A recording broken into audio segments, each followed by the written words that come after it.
for CEOs and millionaires. I've never seen my vision be more crystal clear. Look in the mirror, see the change in who I used to be. I kept going, knew success would come eventually. But ask about me back then, they said I wouldn't make it. Nowadays they doubt less and tend to ask for favors. Poetic music, that's realness, don't let them tell you different. And if you ever lost in doubt, then follow your intuition. These words of wisdom is for those who's trying to find their purpose.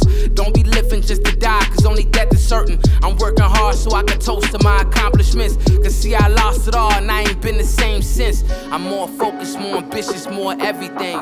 Grew up with nothing, now I appreciate the finer things. I know it's real when at the shows they ask for autographs. And now they know the name, they ain't gotta ask.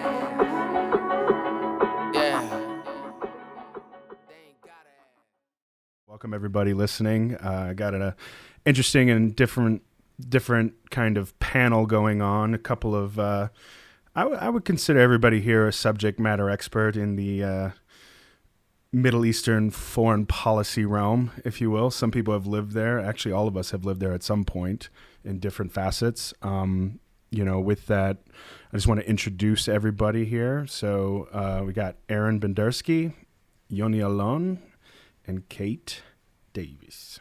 So welcome everybody. You just kind of go around the Zoom room if you could, and just introduce yourself, a quick background on who you are, where you're from, and kind of what you're doing right now in the world. Go ahead, Aaron, since you're the closest to me. Maybe it's alphabetically, who knows?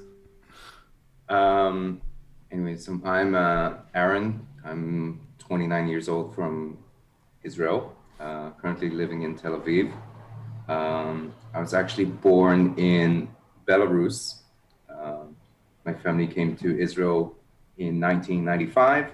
I grew up in a city called Ashdod, which recently was in the headlines over some rocket attacks. I studied political science and international relations in Hebrew U in Jerusalem. And afterwards, I interned for a while for Jared Polis, actually, in an Israeli-Palestinian program in Washington, D.C., in Congress. And for the past 2 years, I've been shaliach, an emissary, an Israel fellow of the Jewish Agency to the UK. I've lived in Oxford for 2 years. And now, currently, I'm working for Birthright. Awesome. Go ahead, Yoni.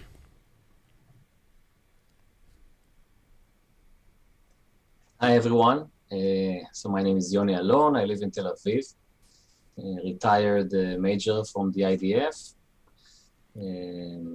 Still active on reserve duty. Had a lot of experience in the Gaza border, on the border with Egypt, now the northern border as a reserved officer. A Tel Aviv native, which is not common in Tel Aviv, but I grew up here in the city, and actually, I also like to say that I'm half Sephardic, Mizrahi. My father's family came to Israel from Libya. My grandparents, they always define themselves as Arab Jews. My grandfather, he spoke Arabic. My other side is Ashkenazi, European. I've been doing a lot of stuff, mostly in the Jewish world, I would say, or maybe I would say in the crossing, in the meeting point between Israel and Jews who live outside of Israel. I also, like Aaron, I was a shaliach in the Jewish community of Denver. That's how I met Ben. And these days I'm self-employed. I work in the field of creating bridges between Israelis and North American Jews, and I work for all kind of nonprofits. That's about me. Awesome, and thanks. And last but not least, Kate. Hi, I'm Kate. I'm British. I live in London. I was living most recently in Washington, D.C. I work in international development and spent a number of years working in peace building and public health communication in conflict zones. That took me to Iraq, I think, where I met Ben, or through our kind of Iraq networks. I also worked in Syria, or in Istanbul, on the Syrian border for a long time. And before that, well, I studied at university. I studied political science and Middle Eastern history. I also spent a lot of time in Israel and Palestine, mostly in the late 2000 kind of era, around kind of 2005, 2008. Between that kind of time, spending time in the West Bank, in Nablus, in Ramallah, and also spending time in Tel Aviv and Jerusalem and Beersheba. So I've traveled your country a little bit. So that's my kind of background, really. Awesome. And I guess I could add some for myself as well. So, I mean, I'm living in Denver. I'm part of the Jewish community here in Denver. I'm part of a couple of committees and basically Jewish Community Relations Council, where we take politicians from Colorado to Israel and give them kind of an eye-opening experience on what it's like to be there. Obviously, you can't do that in a week plus, but we try to do the best. And we had some really good programming where we actually went out to some of the areas like Gush Emunim, Gush Etzion, and things like that, and talked with folks that live in the periphery, you know, and really have to deal with each other. And I think it was an eye-opening experience for all. And with that, you know, the Federation does a lot of work to ensure that folks hear both sides of the story. I mean, I work in Lod a lot, where a lot of rioting happened this time around. And, you know, with that, you have 50-50 Arab Jewish town. And we do a lot of work, bilateral work within the communities there. So I'm really happy with Denver in their partnership regions and how they actually go out and talk with everybody in that community, and it's not segregated in any way in that sense. So with that, I mean, obviously everybody's been to Israel at some point. What do you feel made this confrontation different than others from a strategy standpoint, but then also from a media standpoint that you guys have seen collectively? We just go around the room. We'll start with Kate.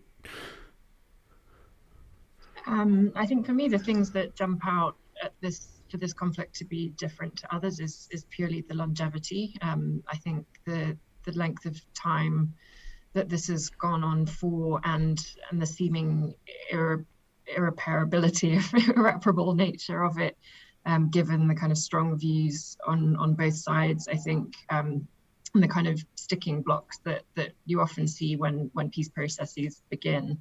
To me, that's what kind of jumps out. I think in the media, it's very different from what I've seen around the world. Obviously, I know how the Middle Eastern media kind of portrays Israel and talks about the issue. I know how the British and European media tend to talk about it, and I know how the American media tends to talk about it. And it's pretty different across each of those regions. So I think it's definitely clear for me, having kind of grown up in Europe, spent a lot of time in the Middle East, and then ended up spending a number of years in the US, that the media reporting on the conflict is wildly different between Europe and North America. And I think that in itself leads to additional kind of issues in terms of kind of trying to find solutions to the conflict, or trying to find an end to the conflict, given that the general understanding of what's happening is markedly different in various different places. Yeah, I would definitely agree with that, in the sense that the media coverage and how it's portrayed obviously is very different, and each side even has a varied and very biased media coverage on that to ensure that their cause is continued in some way, good, bad, or indifferent. What about you guys, Yoni or Aaron? What are you guys thinking in the sense of like what made this one different? Because you guys actually lived through it, as opposed to seeing it from the sideline. Yeah, you know, it's funny. In 2014, during the last operation in Gaza, I was in Denver, so it was quite a unique experience to look at it from afar and from outside. And this time I was there, so yeah, quite different. You know, a few things I noticed is that, first of all, I think the Air Force activity and the intelligence activity, the use of fire, everything was much more efficient and much more intense. I think from the perspective, like from the military perspective, the use of lethal force, to my opinion, was much more intense. I would claim it actually was much more efficient than 2014. And that's why we saw only 204 casualties on the Palestinian side and not 1,000 or 1,500. And I have much experience in the process of in the creation process of targets in the battlefield. So I can tell you it's quite a difficult process actually. Another thing that was very intense in comparison to 2014 was the activity in the social media among pro-Palestinian organizations. I felt the online activity on their side was very much efficient, and it's like the Israeli side was not heard. It felt like a lost battle. So from the battle of the public perception, as far as like what was happening, like you felt like the Palestinian cause was a little bit more organized in their media attention. I think it has a couple of aspects. One of them, it was more organized. The second thing is that the Palestinian side, their story sells much better. It's much more interesting. It's much more from an algorithm point of view of social media, so trying to get much more attention. The Palestinian story is much more interesting. Yeah. What about you, Aaron? I think I'll take it from like the political angle, and I think it's the at least for me it's the first. I mean, this is the fourth kind of operation that I experienced. Yeah. The first time was in 2008, which was the first time when Ashdod was bombed, and this was pre-Iron Dome. Yeah. So we had to run to the shelters and like be afraid for our lives. And in 2012, I was in the army. I was in the Home Front Command teaching kids how to find shelters and how to like stay away from like windows and like I think that stuck with me was like not to hide in a bathroom because the ceramics might shatter and hurt you, like things like that. And 2014, I was doing something similar to what Yoni did, but I was doing work in Jewish summer camps in Russia when it was starting. And I did 2 of them. So I went and I came back, and then I went again and came back again. And so this is the 4th sort of time that I've experienced sort of rockets being fired from Gaza. But for me, it's like the first time that I feel the like political cynicism in it. Like we've been having what feels like 2 years of consecutive elections, and it just felt like a completely political move that served only the extremists. Right. Like it didn't serve any I don't know, national interests in a way, but it just like a narrow interest of certain politicians. And like it served Hamas, it served the current Israeli government, like it served Netanyahu in his sort of quest to prevent a government that is founded on some sort of cooperation with an Arab party. And so I felt how cynical it is, because we've seen like Netanyahu doing every political maneuver that he can, and it felt like this was like the last thing he has in his arsenal before sort of he loses his seat. And I don't know, maybe it was similar in previous years, but this is the first year I feel like it was so cynical. Like there wasn't even like finesse in it.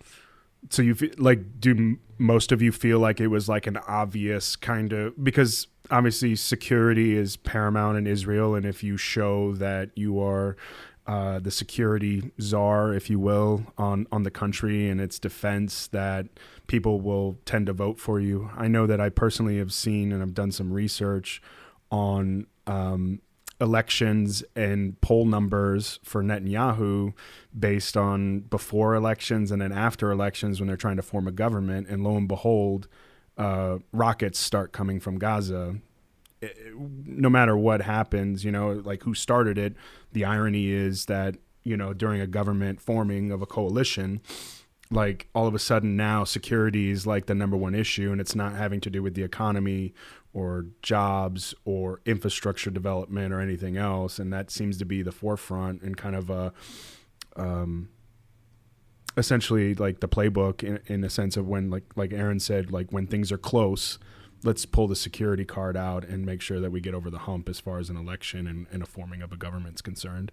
Do you guys feel the same way, having seen what you've seen so far, like Yoni or Kate?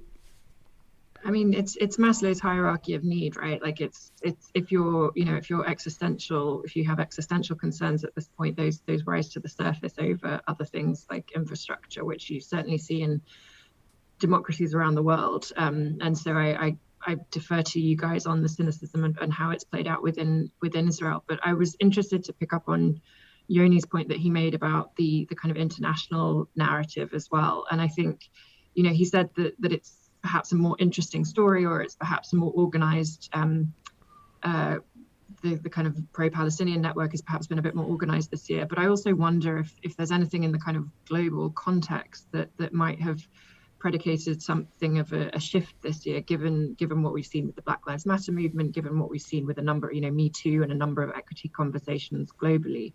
And certainly that's my view, is that I think as somebody who has spent time in Palestine and has spent time in Israel and sees this as a devastating conflict for everyone and sees lots of people in the middle who lose, it certainly felt this year and feels this year to me as though that there were shifts in the narrative. Shifts are harder to get in the US, given the lobbying, given the communication network in the US, but certainly in the UK, their connection with the Black Lives Matter movement, their connection with a number of these equity conversations do feel that the context is important and the timing is important, which I think causes me to maybe ask, and maybe I put the question back to Yoni, on what you think of the context and how that makes you think about the situation currently between Israel and the Palestinian areas.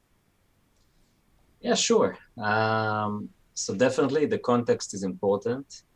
And I see a lot of people that make a very obvious connection between Black Lives Matters, between African American in the US and the white, you could say the white American community.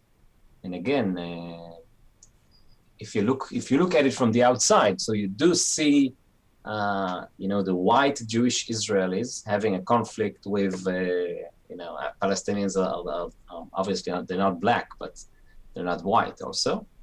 And of course, people forget that about 50% of Israel's Jewish population is also, they don't really consider themselves to be white because many of them came from North Africa or Muslim countries and so on. We have the Ethiopian community. So of course, the racial issue is there. Also the issue of the strong versus the weak, the rich versus the poor, the people with power versus those who don't have power. So it all connects, and also people buy in the story. They buy into the story of ethnic cleansing and apartheid because it sells very good. They're not considered to. They're not considered with the, I call it the shades of gray. We have a lot of young people around us who are not interested in the shades of gray. They see black and white, literally.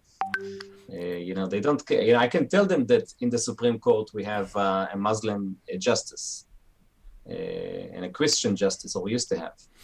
And I can tell them that my dentist is an Arab Muslim, and my former boss was an Arab Muslim. So I can tell them that, but many of them will not even listen. And to that point, Yoni, do you feel that, and I think most governments do this, but do you feel that they conflate the differences between Arabs that live within Israel proper, the West Bank and Gaza collectively, to kind of push their motives and their agenda, to suit their needs politically. Because it seems like from the outside, people, I think, if they haven't done much research, and for what we've seen, most people don't, they refer to the entire area in the same facet, but you're referring to, a place where Arabs do have full citizenship and full rights in the same way. Obviously, there are some legalese endeavors, from courts and things like that, and people trying to take advantage of certain instances like Silwan in Jerusalem and other examples, but for the most part, I think people don't understand that there's actually three sets of Arabs in one particular area, and each one has different issues with the government of Israel, but then also within their own government realm on who's running their particular section as well. So do you think that people need to educate themselves a little bit more if they're coming in from an outside perspective to understand that there are differences between the Arab blocs, so to speak, within Israel and the surrounding areas? Yeah, of course. It's a challenge. I do hope and expect people to read more and find out, if you would read more and ask people, you would find out there's actually, I said there are 5 different groups of Palestinians. Yeah, you have Palestinians in Gaza, which are very different from the Palestinians in the West Bank. Actually, there are many words in the Arabic language that exist in Gaza and they don't exist in the West Bank. And then you have the Israeli Arabs, and you have, which many of them define themselves as Palestinians. And then you have another major group of Palestinians who call themselves Palestinians who live abroad, also a very unique group. And then you have the Palestinians living in East Jerusalem, another very unique group. So it's very complex, definitely. Yeah. With that, I mean, ideally, and this is just an open question to anybody, what we have done in the past simply isn't working, in a sense of how we're defining what constitutes a state and everything else. And how do you feel the next step should go about, in a sense of, we keep doing the same things over and over again, like, what could we do differently here in the future? Is it a different government regime, different ideas coming in? Is it outside pressure from the international community? Like, what are your guys' thoughts on how do we, at least, it doesn't have to be solved tomorrow, but let's get a plan together and try to move in a certain direction that is beneficial for everybody, because every time one of these instances happen, both economies are wrecked. The people from a psychological perspective are completely in disarray. The Sderot and other places that are close to the border there, I mean, they have these resilience centers, and I was just getting some updates where they don't have enough social workers and folks that are professionals to be able to handle the demand in that sense. And obviously it's probably the same over in Gaza. Like, who knows? They probably have way less. So what do we do from maybe a political perspective? What do we do from a human perspective? Because we all feel the same way. Like, we're kind of stuck in the middle. We're not in those positions of influence to make a real dent, but we do have ideas. So I'm just wondering what all of you thought for that. I'd love to take a jab at it. Yeah. One of the sort of paradigms that we are thinking, if we're looking at, there was the Saudi initiative in the 2000s that said, once Israel and Palestine, you solve your issues, then the entire Arab world will join into this entire peace process. So if we're talking about something that is coming from the inside out, okay, from solving that particular conflict and going outside further into the Arab world. Got it. And I think what we're seeing today with, well, less today, but more in the end of the Trump era with the normalization agreements is a process of sort of going from the outside in. So you had the Emirates, and you had Bahrain, and you had Sudan, and you had like all these. Sorry about the ambulance. I'm on the main street to the hospital, so it happens a lot. Can people get injured more quietly? Anyways, so this is more of an outside in situation, and in a way, it's starting something new, because it's not putting all the weight just on the Palestinians or on the Israelis. It's also bringing other interests into it. And I think in some way, a lot of these Arab countries got tired of waiting, and they looked at Israel and they said, okay, there are a lot of interests that align here. If it's business, if it's security, and when you said like economies are being wrecked, I'm not sure that's the case. And I expect a big rise in Iron Dome sales to, let's say, Saudi Arabia against the militias in Yemen. Like, I would not be surprised if that's going to be a deal sometime in the future. And that's the thing, is it will change when the interests change, okay? Because if those sales go up, then Israel's economy is going up. So it's in a way in Israel's interest to keep this situation. But it's also in Hamas's interest to keep that situation, because the main, at least the way I see it, the main export from Gaza today, the thing that brings the most money into Gaza is human suffering. And the more human suffering there is in Gaza, the more money goes into Gaza. And I'm interested in Kate's perspective in terms of international development. Like, how do you handle a situation where the money that is being, like, it's kind of like the welfare trap. When you get used to living on welfare, then you have no interest in improving your situation, but just living off welfare. Yeah, that's definitely a great point. Anybody else?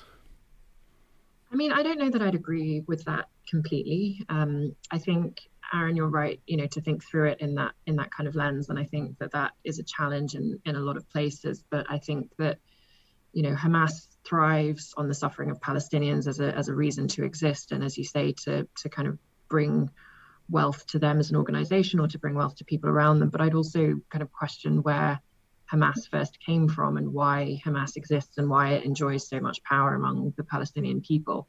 And I think then, from looking through an international development lens, you look at where the suffering is, you look at the positions of power and control, and you look at solutions, and you look at the logical pathways of the solutions that are being offered. And so I can't help but think, as an outsider looking in, but as one who knows Israel pretty well and knows how Palestinians live in the West Bank and in Gaza, it strikes me that there is still, the kind of residential debate, as Netanyahu talks about, or others do, but is there not a kind of elephant in the room here about the, military occupation of Palestinian areas, and around, about the growth of the settlements and the reduction of Palestinian lands? And I noted, Yoni's point about the gray areas, I agree with, and the extremes become the most visual, and the extremes become the loudest, as we see in countries around the world. But I think to point to Jewish Arabs, and to point to Arab residents of Jerusalem, and is to ignore the millions of Palestinians who are not full citizens, who are increasingly in smaller and smaller areas of land, who don't enjoy the same levels of freedom, don't enjoy the ability to get educated or build economies or farm their own vegetables in the same kind of way that Israeli citizens do. And so for me, I think Aaron's point is an interesting one, and it's an interesting way to have framed it. And I think if we exist, that this occupation exists, and that Hamas needs money coming in, fine. But in terms of solutions, it feels to me that there is an obvious question there about the military occupation, about the two-state solution, and about whether or not there is desire for a two-state solution, or if there is, concerns and fears on both sides that neither of the other thinks that that's a possibility. Yeah. Yeah. So, Oh, go ahead. can I comment? Yeah, absolutely. So, first of all, I oppose the occupation. I think it's a bad thing. Of course, I think it exists. Some Israelis think it doesn't exist. You can argue if it's an occupation of people or occupation of land, or both. But of course, first of all, I think it's an occupation of people. And unfortunately, I don't think it's, it's like a light bulb. You can't turn it on and off so easily. I wish, it was possible. I don't see the current government doing anything to that direction. And I have many big ideas. Maybe I can write a book about it. All the things that we can do to diminish the occupation from the government point of view. But I think there are a bunch of stuff we can do tomorrow morning. For example, we can give better training to IDF soldiers who work in the checkpoints to give them better tools to deal with the civilian population. We can start by making sure children inside Israel know about the Palestinian people and their story. I would like to see Israeli youth movement push this issue not to the top of their agenda, but it should exist. I went through 9 years of Israeli scouts. No one ever spoke about the Israeli-Palestinian conflict. So I want to see more education, more awareness. I want to see more cooperation, more non-profits doing activities that connect Israelis and Palestinians. And also, I would like to see the improvement of Arabic education in the Israeli society. I would like to see more Israelis who speak Arabic, so they could really, language is such a critical component to understand the other side. Yeah. Yeah, you make a great point, and Yoni actually told me that I didn't even know that, but people within Israel have segregated education systems, so Arabs don't go to Jewish schools and things of that nature. By the way, willingly, the Arab population in Israel does not want to go to Jewish schools, and the Jewish schools they don't they like everyone wants to stay within his group: the Jews, the Christians, the Muslims. Yeah. Also, the Orthodox. System. Yeah. Do you feel that there's an opening right now for new ideas to come in, or does that not happen until a government is formed of some kind where some of the more moderate groups are invited into the coalition where they can kind of push political motives ahead in a different direction, hopefully? I'm not sure. I'm not sure I have a good answer for you. I can tell you that this current situation with Gaza, I think made a lot of Israelis rethink the situation, or actually think it again, rethink it in the way that many Israelis, they didn't really think about the Israeli-Palestinian conflict in the last 5 or 6 years, and all of a sudden, it's back. Mm-hmm. And with the Biden administration that is now also talking about it again, I'm not in favor of the BDS movement, but I just wonder what will be the effect of all kind of companies and organizations, not making sanctions, but putting some light pressure, starting to create this interesting situation in which politicians in Israel will start think that they need to address this issue because the international pressure is rising. Yeah, and with that, Kate, what are your thoughts on Ireland kind of proposing some of those things in the realm of some kind of sanctions being proposed and the UN opening up some investigations here? Do you feel it is necessary, or do you feel that it's effective? I personally think it's necessary. I don't know how effective sanctions will be while Israel enjoys such strong support from the US. Mm-hmm. I think for me, what was quite striking this year that I think also acted as a bit of a prelude to the change, the potential shift in narrative that we've seen internationally, was Human Rights Watch referring to the situation in Israel and Palestine as an apartheid and referring to persecution. I think that was quite striking to a lot of people, just given that no organization prior to that would have kind of used that language, and they obviously did so with a lot of consideration and, you know, knowing that it would have quite an impact. I think in terms of change, I totally hear Yoni in terms of it being a tricky one to kind of undo overnight. I mean, there's a lot of hurt and fear and anger and everything on both sides because of this. However, I do think that without an honest conversation about what the future holds and the logic behind the settlement program, the logic behind a lot of the changes that Netanyahu has brought in over the past kind of 10 or 20 years, you know, it is increasingly a kind of far-right government. It is getting worse. It's not getting better in the region. And I think the challenges with the Palestinian areas, I mean, obviously, they've put off the elections. Abbas has put off the elections, obviously, because he's concerned about Hamas winning more, which again, it's driving even more extremes on both sides that wouldn't be needed. And obviously that decision is pretty unpopular with the Palestinians, who don't really get to vote. And even when they do vote, it's not for a particularly effective government that can do anything about its current situation. So I think, you know, I respect Ireland for being the first country in the European Union to say outright that that's what they're looking for. There have been a number of bills proposed in the UK Parliament about addressing sanctions with Israel.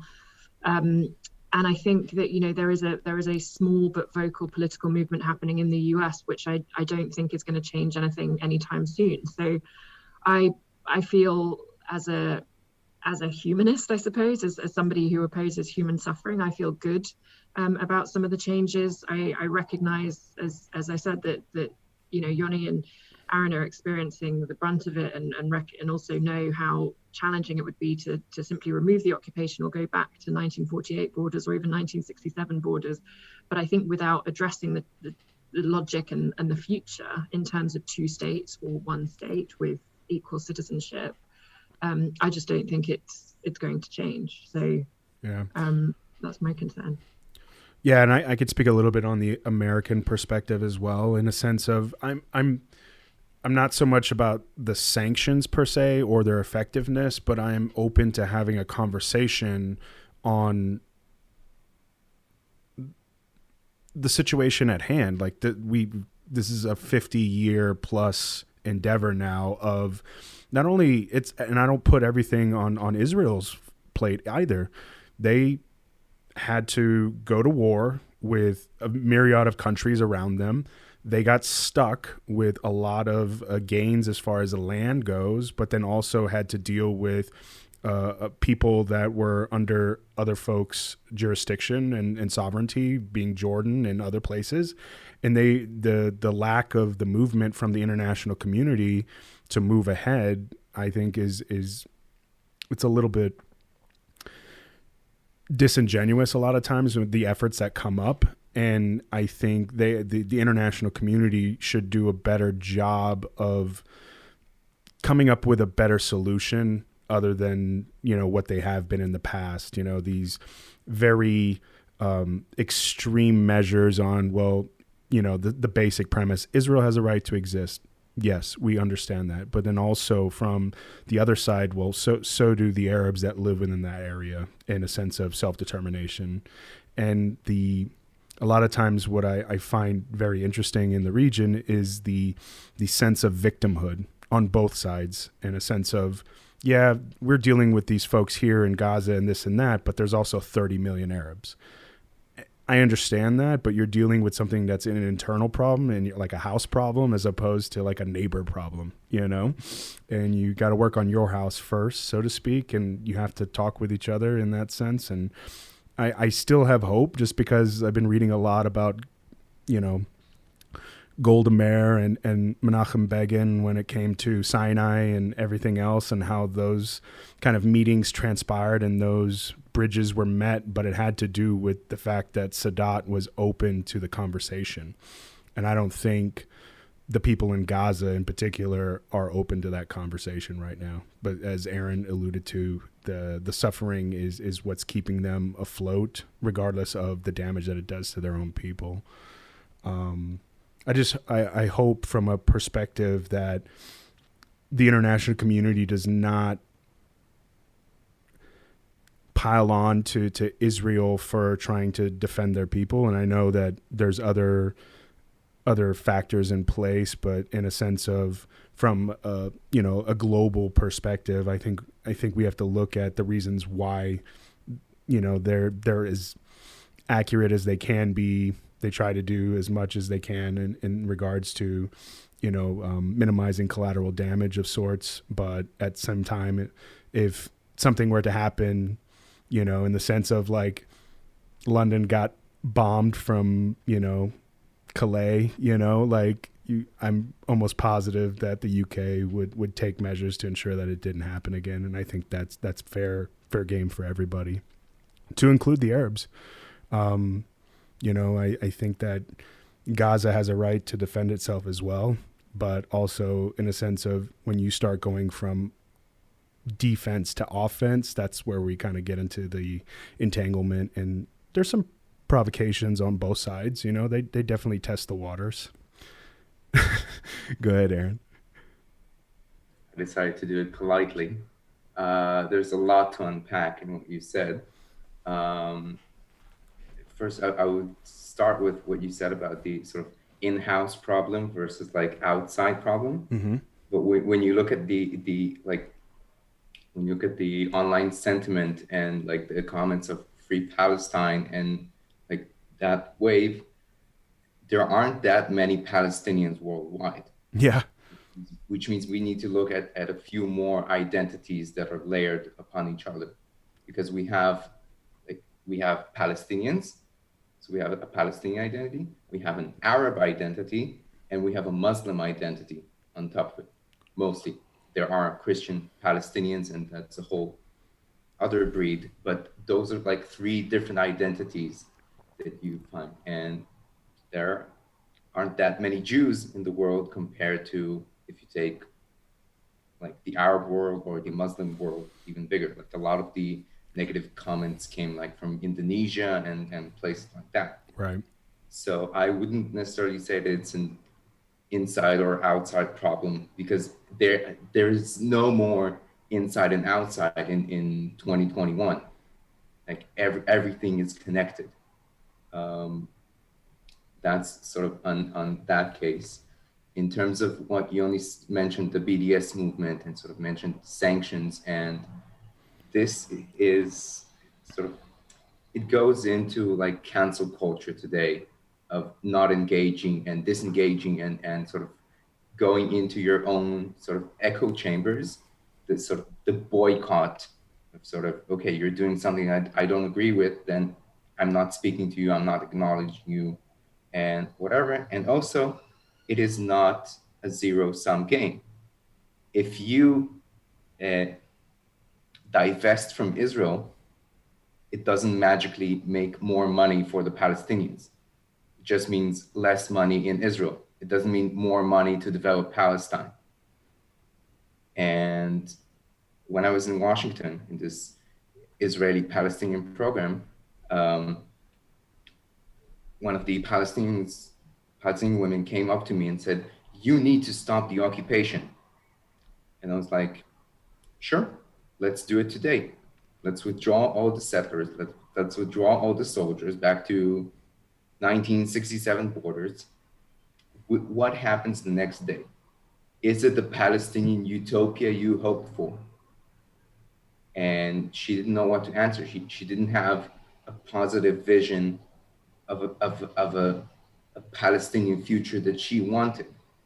And in that moment, I sort of looked at like the Zionist movement, like the story of the establishment of Israel. There was a vision of what society we want to see, what kind of free society, what kind of, it wasn't even called Israeli back then, but what kind of Jewish society we want to see for Jews.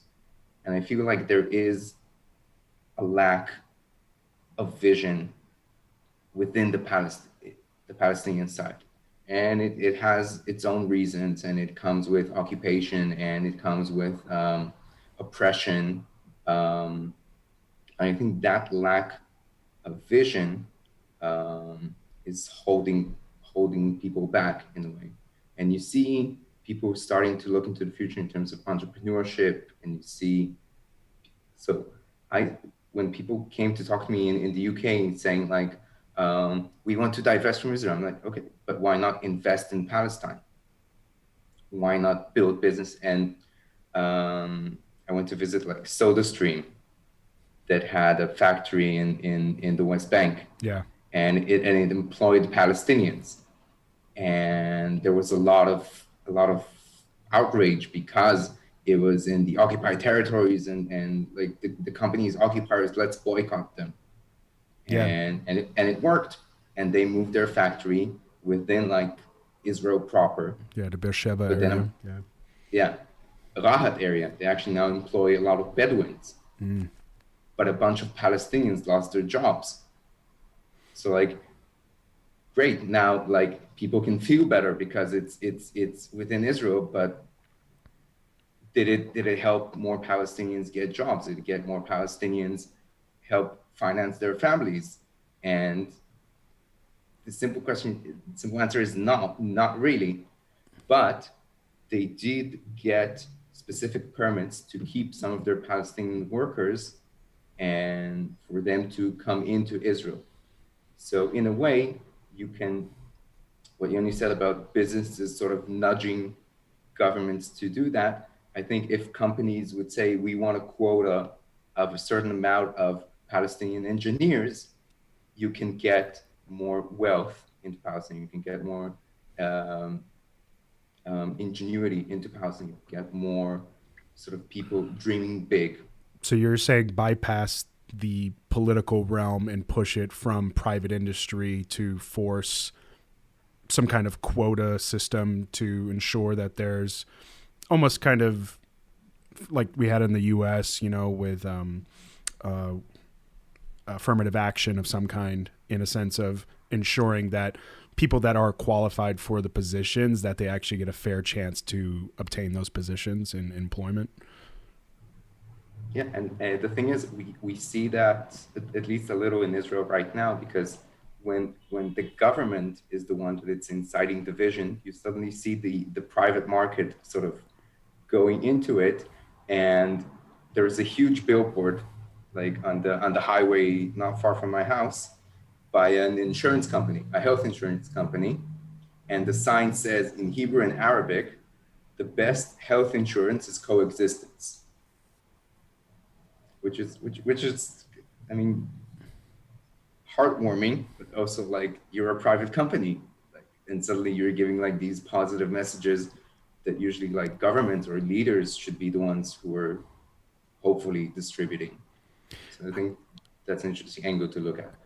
How do you other folks feel about private industry getting political, and especially over this particular topic? Do you feel it's a good thing? You feel like it's probably not in the best interest of a business? What are you guys' thoughts?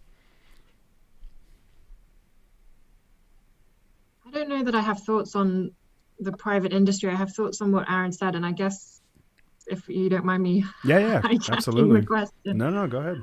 I'm curious what coexistence might mean to you or to other Israelis, and whether it means a change to the status quo, or whether it just means everyone gets along and is friends, even if things remain the same. Because I can see, you know, as you said, in theory, yeah, great coexistence, but what does that achieve? Those kinds of messages. I think one of the, and this is from my visit to US actually, one of the things that I was like, I think politics in Israel is so visceral. Like it goes to like to your core. Like, and if I'm Likud and you're whatever Labor, then like we can't necessarily be friends, or we can't talk. And I've seen, at least back in when it was before the Trump era, when I was in the US, I saw people were like talking about their neighbors and being friendly with them and saying like, oh yeah, he's a Republican, he's a Democrat, but like we're friendly, we're neighbors, and it's okay. And you don't necessarily need to believe in the same things to live next to each other. And I think one of like coexistence here, I'll do a different story. When I was working in the Knesset, I worked as a tour guide in the Knesset, in the Israeli parliament. And we had a team of, it really was the most diverse team I was on. We had Jews, Arabs. We had one girl who was an East Jerusalem Palestinian, which was a very interesting experience to me to sort of learn what sort of rights does she have or doesn't have. And so it was a very varied office, and we had different opinions about things. We had people who grew up in settlements. We had like all these different people working in the same office, talking about Israeli democracy, teaching other people about Israeli democracy. We were in the most political place in Israel, and we sometimes talked politics, but we mostly respected each other. We knew what we thought about things. It didn't stop us from being friends as people. And I think when you turn a political position into your identity, that's when problems start.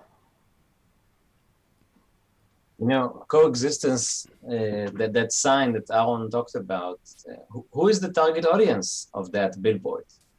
You know, that billboard doesn't talk about the Israeli-Palestinian conflict. It talks about the relationship between Jews and Muslims inside Israel. And every time you hear Israelis talk about coexistence, they don't talk about the conflict at all. They talk about the relationship between the Jewish citizens of Israel and the Muslim citizens of Israel, or Israeli Arabs, or Palestinians living under Israeli law, or the Palestinian citizens of Israel, whatever you want to call it. So there is, in many cases, in many places, wonderful coexistence among these two groups in Israel.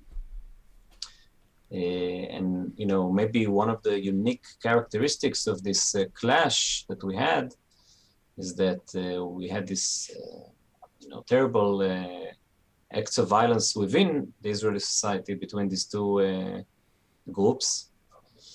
So that's a unique thing that happened. And by the way, I do want to say that there are examples of coexistence between Israelis and Palestinians in the West Bank, mostly between settlers in the settlements and the surrounding villages.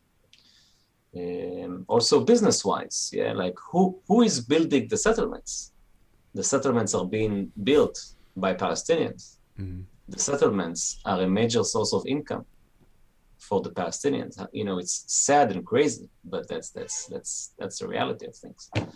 So yeah. I'll add a little bit to this too. I've done some work in Lod, obviously, but I was just thinking when you guys were talking about, it's a little bit of an outside perspective, but a very different one, and it gives me hope, right? In a sense of what Kate was referring to as coexistence. So I'm in Iraq and going on, missions like every night, like doing what I do. And we go there and my job was unique because I worked with the Iraqis directly. We had like a strike force going out with, 40, 50 guys at a time, but we're like their advisors. We're like showing them how to basically take care of their country. And we go out and there's not many firefights that I've been in that I was crazy about, but this one in particular, like really is a little bit different in a sense of we train with these guys every day.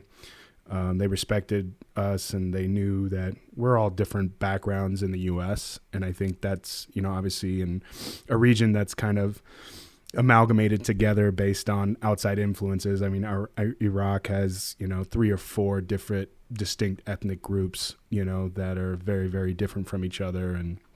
But at the same time, when things start to happen, it doesn't matter, you know, in a sense. They knew I was Jewish. So we get into a house and getting shot at, and one of my best friends gets shot in the shoulder. And those guys were able to pull him out, and the training that they received was able to save his life, and he's still alive today. With that, it always gave me hope about Israel in a sense, you know, like I always bring that mentality into any project that I ever do there, is I make sure to, you know, there's a program called Krembo Wings, which is a youth movement in Israel where it gives kids with disabilities a chance to like go out and play and have fun with each other. And it's a volunteer group from high school. They get trained a little bit on how to hang out with kids with disabilities. And then it's then the kids come after school every week and come hang out. And Lud in particular, 50-50 town. So I'm seeing basically people that are ultra Orthodox, you know, modern Orthodox folks that have kids with disabilities with Arabs in the same class. And to see, you know, an Arab mother talking to a guy that is really religious, but they have a commonality in their children and the bond and the love that they have for their family. It gives me hope, you know, and sucks so bad to hear from a international perspective that Lud was like burning, you know, because people have put a lot of time and effort into that place. And I still have the hope that these 50-50 towns could be the model for the future. Stay tuned for the next show. Of the cooperation that you can have through the city programming and ensuring that land rights are not disputed, and that people can live effectively and happily together, in a sense of not being, you know, like just basically in your own silo. But the fact that Lud is a poor city, it forces people to live together. I don't know if social engineering is the answer, but at least these cities can actually bring about, I think, change the easiest, because you have every facet of Israel in a town of like 40,000 people right there by the airport. And so if you can get something established from like what Aaron was saying from the outside perspective, and get a little bit of pressure in that sense to show that a model works, maybe there's, you know, something that could be worked out in the future on a national scale. But I just thought I'd share that with you guys. Yeah, I saw from the time that I spent in the West Bank in particular, I saw quite a few examples of solidarity or coexistence that were, you know, pleasing to see. And it was, you know, circus groups for Palestinian children from Nablus, you know, going outside of, you know, the checkpoints and being able to meet with children from settlement communities and taking part together, and lots of NGO work that's trying to do that. I also saw a lot of young teenage Israeli settler, you know, boys sitting on their skateboards outside the checkpoint, just as it seemed to me as a layer of accountability, given some of what I had experienced myself and seen going through checkpoints at the time. And I think that those are all really admirable interventions that exist and try to, I think, undermine some of the, you know, this, I think as Yoni said, there's lack of education, there's lack of awareness and understanding, and in some cases the dehumanization of both sides of this conflict. I think those are brilliant. I think what they don't do is address the kind of ghettoization of a lot of large Palestinian areas, including Nablus, including perhaps Ramallah, but certainly Gaza, and that's where you almost by definition restrict the amount of coexistence. You restrict the amount of people willing or able to get to know each other and to understand, because of the restrictions on freedom of movement, because of the restrictions on how people live. And so for me, those are the questions, again, maybe from an international development perspective, but also from a humanist or a female perspective even, you know, until those questions are resolved, everything else feels like it's papering over the cracks. And I think, you know, I was really struck by Aaron's points earlier about, the Palestinians not really having a vision. And I think that's probably right. Like I hear this a lot, right? The Palestinians don't have a vision. They don't have any strong leaders at this point. They don't have any good leaders at this point. And yet I think in many ways, the reason that I would assume that the vision doesn't exist is because most Palestinians don't think that the military occupation is ever going to end. They have nostalgia. They talk about how their lives used to be and how their land used to be and how their careers used to be and how their families used to be. But they don't talk about what they hope for in the future, because I assume if you've lived 70 plus years under a military occupation, that you kind of don't think it's possible. And so what's turned into a really appalling use of violence on the side of Hamas has come from a place of seemingly trying to establish some element of self-determination so that they do have more choice over their future and can create a vision. And I think just finally for me, I suppose one thing that also struck me, to Aaron's point about kind of engineers and things, was I spent months in Nablus. I spent a lot of time in the university there. I was surprised there was a university there, An-Najah University, and most people were there studying to be civil engineers. Most they had very few resources. They had volunteers coming in periodically to give lectures. It was an interesting place, albeit relatively modern looking, because they've got so many civil engineering experts in that part of the country. I think because in some ways they all hope that at some point in the future they'll be called upon to rebuild their homes and rebuild their communities. But as it stands at the moment, they don't have much hope that that's going to happen. Have you guys seen the TechCrunch documentary on Startup Nation? And it talks about both sides. I highly recommend it. It's really, really good in the sense of... A couple of years ago. Yeah, exactly. But they talk about some of those visionaries, and they're building some amazing, land infrastructure development like areas and towns just to be bow tied off and be ready to go. Like when hopefully some of this stuff comes to a resolution of some kind. There is that, like for example, 3G, I think is still the most prominent as far as the technology is concerned over there. What do you guys feel about, do you feel that because of the lack of vision from the Arab perspective, do you feel that Jews are going to have to push a positive vision for the future collectively, to show like this is how it could be in the future if we actually work together? And obviously the past is always going to be tough to get over, but in a sense of like, on a one-on-one basis, like I'll work with you if you work from me, and slowly kind of build on that collectively. Do you feel like that could be a path forward to some kind of compromise moving forward? Because I think, go ahead. No, I would say, I will not use the word compromise, but I would want to see more Jewish philanthropy people saying that, you know what, you want my money? Okay, I'll give you my money, but I want to see this issue being brought back to the Israeli agenda. And also, if you think of the big Jewish organizations, JNF, the Jewish Agency, Jewish Zionist Organization, all of these organizations, when we think of their future donors, who are now 20, 25, 30, they have, a different set of expectations regarding Israel. And these organizations will have to change, I think, and adapt to this set of expectations. And I think I can only guess, but I think it's an educated guess, that the next generation of Jewish philanthropy will demand a change in the field of the Israeli-Palestinian conflict, and they would want to see it much more in the agenda.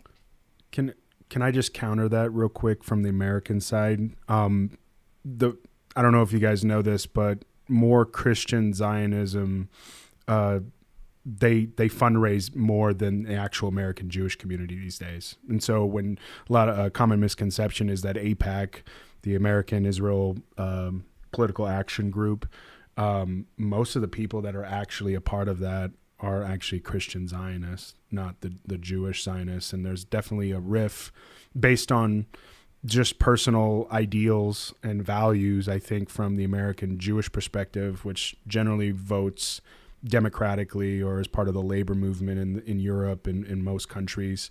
The hard line, that Israel draws on a lot of things doesn't resonate with them in the same way.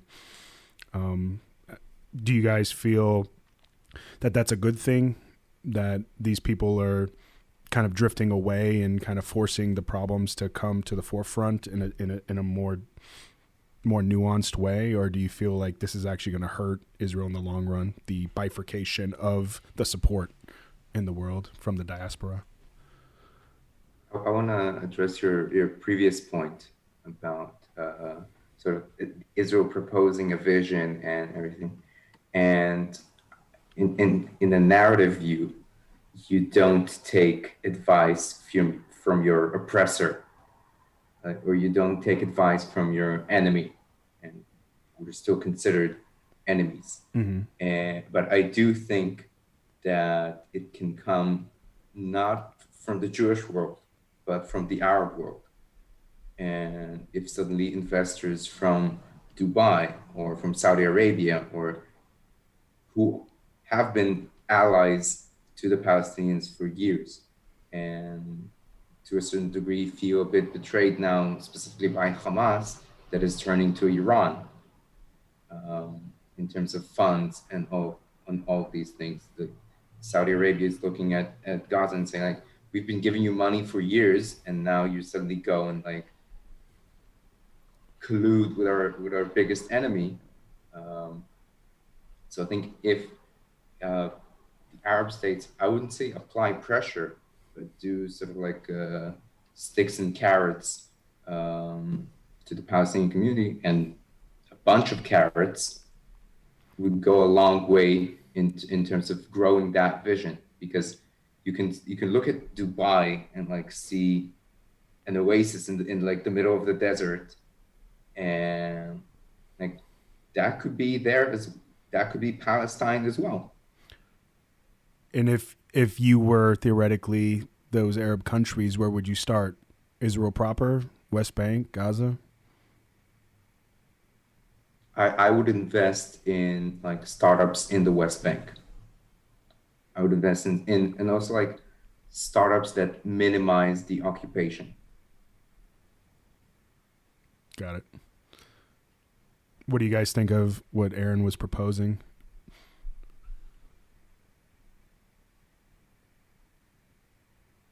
I mean, I think great ideas. I'm curious what he means by startups that minimize the occupation, just for my own clarity.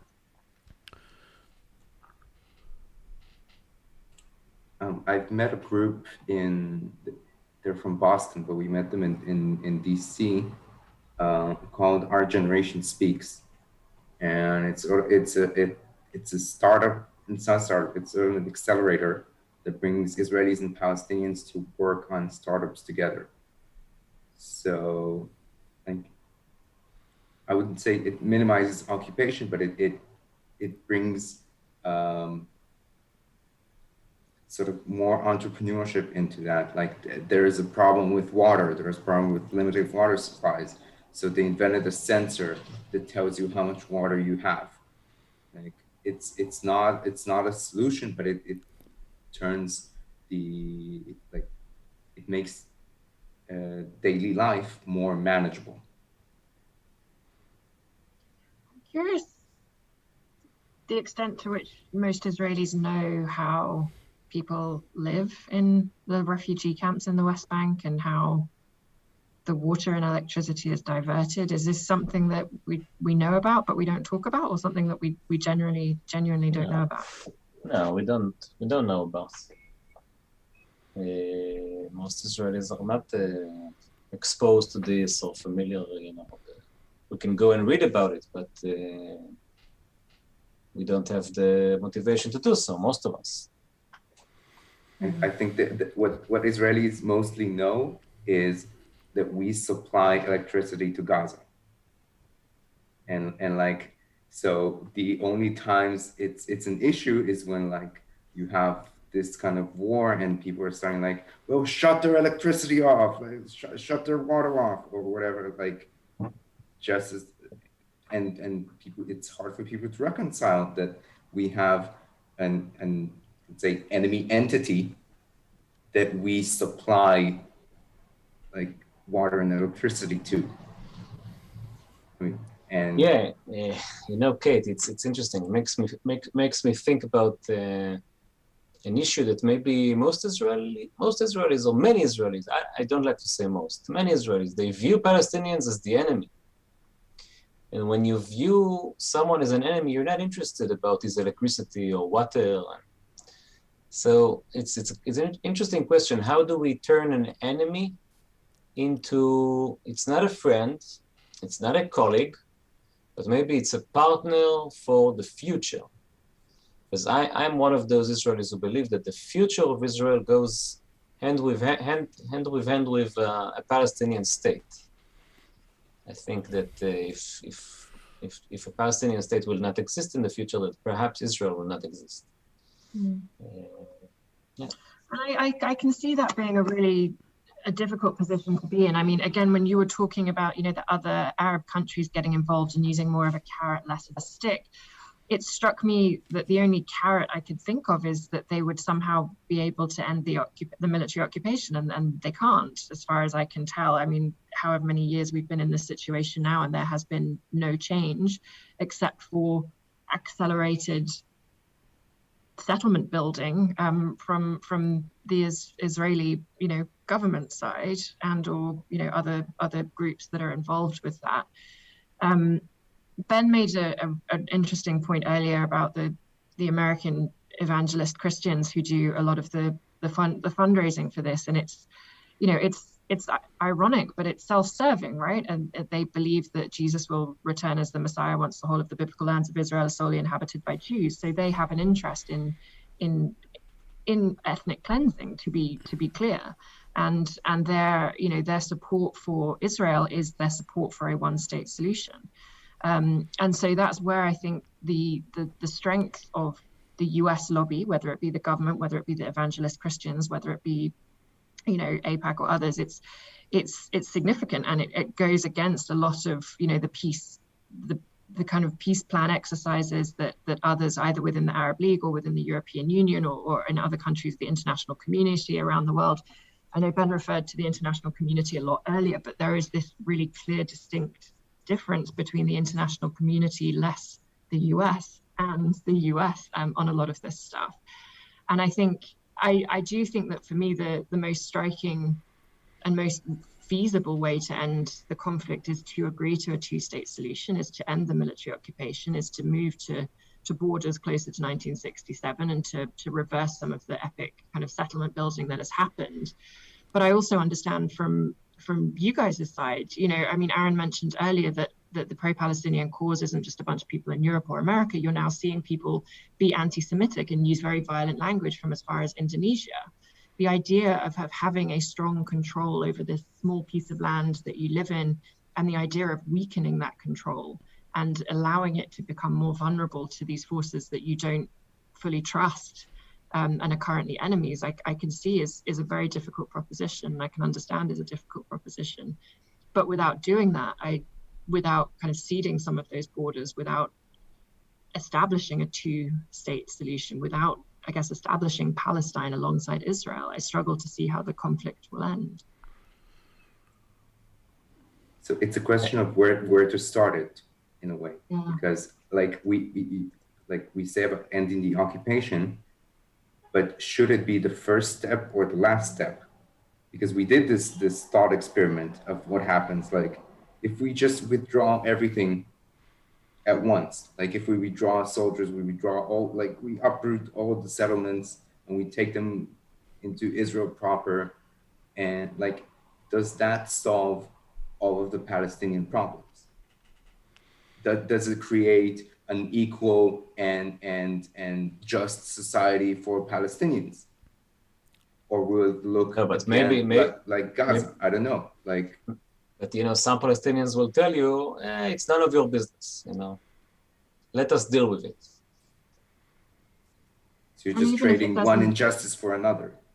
Or even if it doesn't solve it immediately, at least it gives them more options to solving it on their own, that they have more control over their land, they have more control over their resources, more control over their agricultural lands again that has been, removed, and that's how they build their economy. And that's why I said earlier that perhaps rather than having a vision, they have nostalgia. They remember this. They remember having agriculture. They remember having homes. They remember having families around them and freedom of movement, and now they don't. And so for me, I agree with you, Aaron, that ending the occupation wouldn't suddenly solve all of the Palestinians' problems, but it does feel that self-determination is the cause of the Palestinian anger at this point. So here I want to Go ahead. I want to draw a parallel to the Israeli story. To like in 1948, when the British left, there was like Ben-Gurion declared a Jewish state, and it didn't just appear. It had infrastructure that has been building for years. And so the British leaving, in a way, was the last step in establishing a state rather than being the first step, because it had a healthcare infrastructure, and it all kept up building after the British left, but it already had the infrastructure for a state even before the state. Like, in a way, it was a state before it was a state. Like you had the institutions, you had the democratic institutions within the Jewish community. Afterwards, it incorporated the Arab community as well to a certain degree. So you had already that infrastructure for the state. And your point about nostalgia, my family came from the Soviet Union, okay? So, which is objectively a shitty place to live in, okay? Especially under like communism and all that. But they themselves have some nostalgia for the Soviet Union, which I grew up in, like in the nostalgia, not the Soviet Union, okay? Just to be clear, I was born in 91, okay? And so they have nostalgia for the Soviet Union, even though it was a horrible place to live in that we know of today. And I grew up with that nostalgia, and I had like friends around me, like Russian-speaking friends, who grew up with this nostalgia, and they felt ostracized because they weren't like fully Israeli, but yet they never set foot in Russia, or like they've never been there, but they were like angry, and I just want to go back to Russia, like where it was all better, because my grandparents told me that things were much better under Stalin. Like, so, I mean, nostalgia is problematic to say the least in that case. And I think it's a question of where do you look? Do you look forward or do you look backwards? And I think Israel faced something like that in 1953 with the reparations from Germany. In 1953, Germany offered Israel a huge sum of money, and there were huge protests in Israel against accepting that money for Germany, because it means we're forgiving the Germans for the Holocaust and all these kind of things, and which is an objectively right and just position to be against, like forgiving the I don't know if one of the most hideous like crimes against humanity that ever happened. Like, how do you forgive that? How do you put a number, a price tag on that? And Menachem Begin was the one leading that, and he was against it. And Ben-Gurion said yes. Like, he took the money because he said, okay, like, it is just, your cause is just, and you're correct, but we also need to build a state. And we need that money, and I'll deal with the moral ramifications afterwards. But right now, I have a people to feed. So I think it's a question of if are you prioritizing the past or the future? Yeah.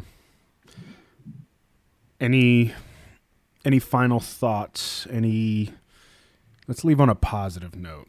Like, what would you like to see in the near future for this particular conflict moving forward, and why? Okay, go ahead. I saw you wanted to say something.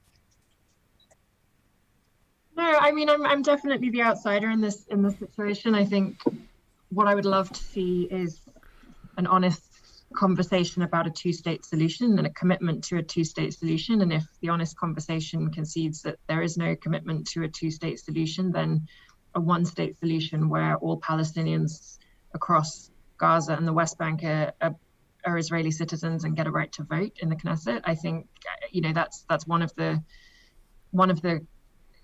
comments I heard a lot from Palestinians 10, 15 years ago was, we don't think there's going to be a two-state solution anymore. Now we just want to vote. But I know that giving the vote is terrifying and goes against the nature of the Israeli state. And so to me, I think it's two-state solution or one state plus vote.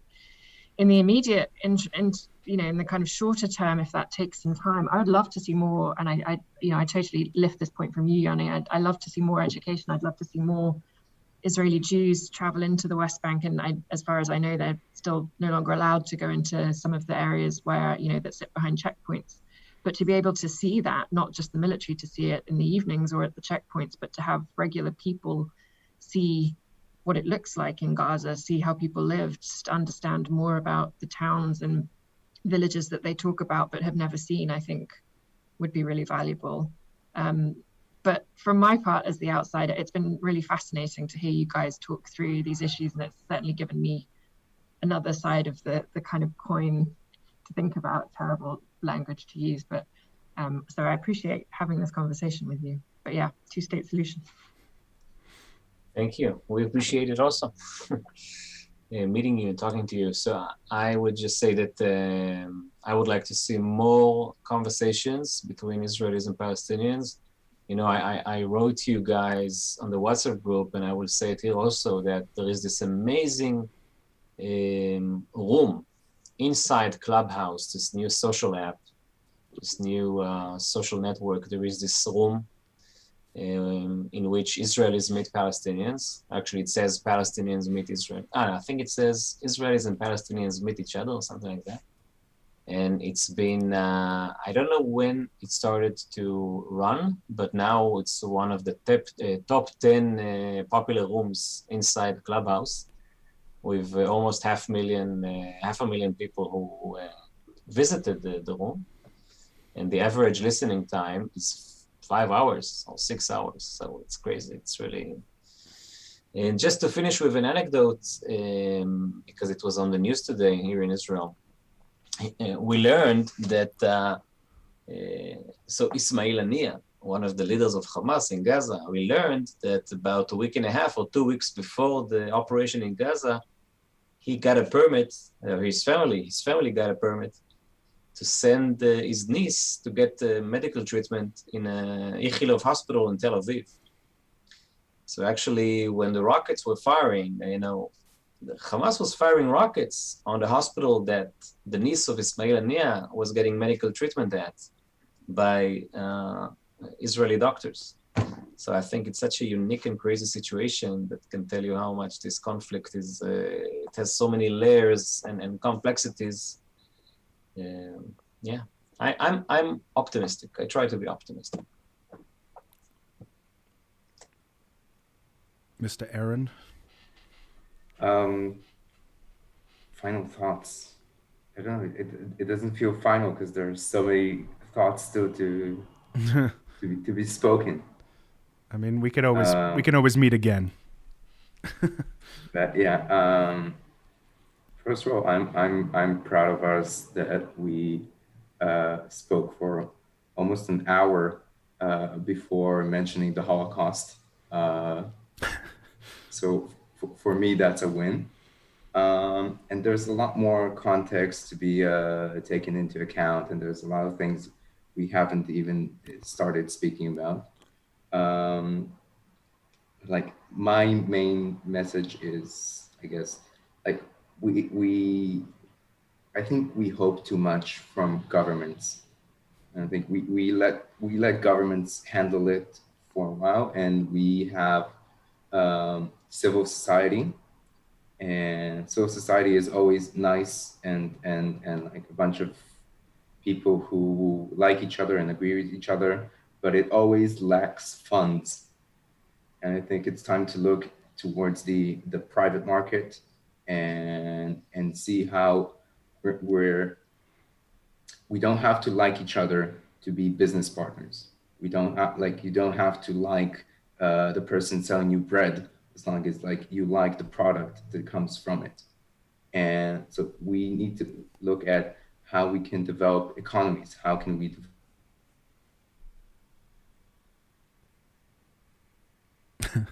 Uh-oh. Okay, we lost him. Time. Yeah. What a time to lose. The irony. Maybe he's back. He said his router was messing up. So, yeah. With that being said, I guess I'll say something in the interim. First of all, thanks so much for having the he said his computer just died. Thanks so much for having an open mind and being able to discuss. I think is something. I think it affects us all, and I think that collectively we've all lived in these areas, and it's about time that like, as Kate alluded to, that we have honest conversations. Like, if let's not placate each other and say that we are for a two-state solution, but then all our actions show anything but. Let's not look at each other in a sense of cooperation when in fact that you don't want to cooperate at all in a lot of ways, based on fear, based on a lot of preconceived notions and intrinsic bias. With that said, I'm still hopeful, because I think that the fringe is in control right now. And as Aaron was mentioning, I think that the people have the power. And I've seen demonstrations in Israel that have really demonstrated that. So, you know, for example, the mothers that were basically protesting in front of the Knesset about the helicopter crash in the Lebanon war. And they had, I can't remember how many people died during that time, but they were there every day. And then the reporter came and asked them, what do they want? And they said that we just want pizza. And just something small in that sense, to where like the entire freaking country like sent them pizza because they believed in what they were doing and how that movement moved people in a different way, and saying like, there's got to be another way to do this. And so like instances like that are what make me hopeful about Israel, but then also having the openness to allow the dialogue that we've had here today with other people that might have difference of opinions, but the respect and the mutual understanding of each other to sit at a table to break bread without having to get into, you know, like being just negative about everything. Like, it affects the daily folks in all sorts of ways, and we have to look at finding solutions collectively with input from all stakeholders, and that includes diaspora, that includes government in some ways, but it has to be lay leader driven from the bottom, you know, coming up, because people are tired of it. Like, it's not healthy on any side to keep living this way in that facet. And glad to make it back there, Aaron. Glad you found your computer cord. But yeah, I'll let Aaron finish, but I just wanted to say thanks to all of you guys to just, you know, being able to talk openly about this and respecting each other's opinions, even if they differ. Anyone remember what I was saying? I think my computer just decided to say, like, that's enough of your bullshit. I think you were making a great point about the use of, you know, the value of the private sector in building economies and changing lives.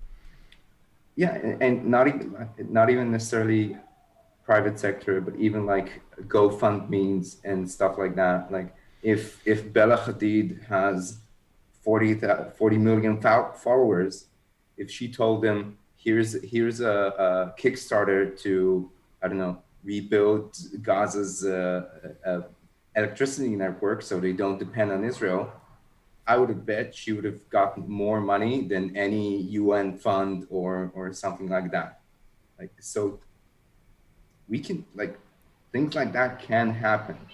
But like, if you want to raise money for these goals, but specific goals, because right now, like UN funds and things like that, they sometimes get swallowed in like black holes of more and more money. And if you get projects started, if you get people excited about things, if you get people excited about independence, but in the full sense of the word, not just, you know, if I'm 14 and I run away from home, like, yeah, I'm independent. Like no one tells me what to do anymore, but then you get hungry after 5 hours and you start thinking about, okay, there are more things to being independent than just not being under someone else's rules. And I think if we get the private sector, if we get people donating money to things that change people's lives, not regimes, not these, but things that change everyday lives, that could bring people together. And again, we don't have to like each other, but we can respect each other as business partners, I think. And it's a very sort of capitalistic message, and Ben knows my socialist background. But I think that is a way for us to move forward. I just wanted to jump in. I know that we're at the end, apologies, but what you said actually really made me think and resonated quite a lot. So thank you, Aaron, in the sense that I think you know, even as you were talking to begin with, I was thinking, but none of this matters until they have statehood. None of this matters until they are free. But the way that you talked about it actually made me think very differently, that if there were ways to rebuild Palestinian society and economy from the inside out before that happens, then it would allow particularly Israeli Jews, to feel more comfortable that actually what we now kind of remove from military occupation might be a little bit less terrifying, right? Like it might be a little bit more kind of stable in some ways. So I think that's a really interesting, potentially final point to end on is, you know, there's the chicken and the egg in all conflict building or peace building, right? It's like, how do you get this person to do this and this person to do this at the same time? But actually, I think what you've just touched on is a really interesting idea that could allow both sides to feel kind of comfortable and that progress is being made towards a better goal for everyone. Yeah. And then not to mention a counterbalance in a sense of if there was synergy and dual bilateral investment per se, you'd be more reluctant that your government, you know, would bomb something you just built collectively in a sense and hold them accountable in a very different way, because the citizens could in fact be partners, owners of development and things of that nature from the other end. And another note I was going to say was like, they have the blueprint, you know, in a sense of during the British mandate, Jews were building a country before it was built. And so they had all the infrastructure as far as the institutions and things like that already developed. And if you have to tweak them to make them better per se of the already established Palestinian organizations, you know, then so be it. But at least you have advisors that already collectively know how that works. So there's a lot of, you know, positives to take away from that if the cooperation is there for other people to be willing and wanting to do that.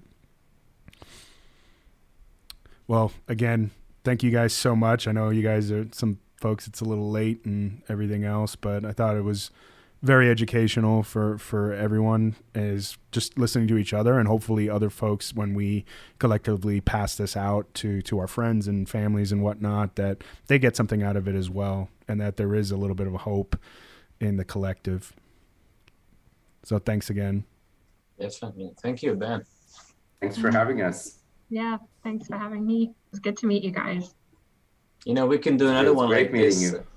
We can do another one like this in a couple of weeks from now, but we can get Palestinian participants. Yeah, that'd be great. I would love to have a different perspective and kind of evolve with the group per se, but still try to keep it within a half dozen folks. But, get a lot of stuff back and forth. But I feel we got a lot, to talk about, and we covered quite a bit here as well. So, again, if you guys think of anybody, either in Europe or, in Israel proper, or even I'll look around in the States, but I know there's folks that obviously have opinions about what's going on. So if you think of those folks, just hit me up and we'll kind of come to a conclusion on that. All right. Okay. So we'll be in touch. Thank you. Yeah. Take care.